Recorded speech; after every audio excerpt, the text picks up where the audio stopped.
The old power dam across the Pike River on the tower end of Lake Vermilion generates interest from both anglers and history buffs rather than electricity. Former hometown-focused newspaper editor Tucker Nelson has family roots in that area. Whenever I would visit my grandpa, it seems like my head would always turn toward the dam just to see how much water was flowing over it. The origins of the former hydroelectric power dam intrigued Nelson. One day I started wondering more about the history of it, and I knew that it had been used as a hydroelectric dam, but that was about it. Richard Hansen of the Tower Sedan Historical Society told Tucker that the women of the 19-teens Tower area wanted streetlights in the rough and tumble frontier mining town. Of course, there was lots of hooligans and people like that were around. The dam was built in 1912, and it was immediately realized that the Pike River's flow wasn't good enough.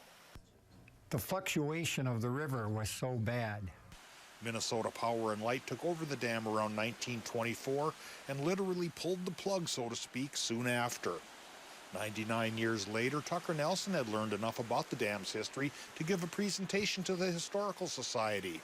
Oh, it was a packed crowd. He really did a nice job. Nelson told the crowd that the dam is now owned by the Minnesota DNR.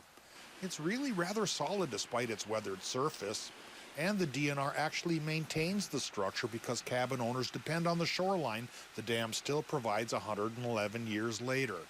It just doesn't provide electricity because MP&L built other dams with more predictable water levels. They were able to generate more reliable electricity, and many of the dams that they operate near Ely and on the St. Louis River are still operating today. At least you can still reel in the occasional bass today at the Pike River Dam. Holding on to history near Lake Vermilion, Dave Anderson, Northern News Now.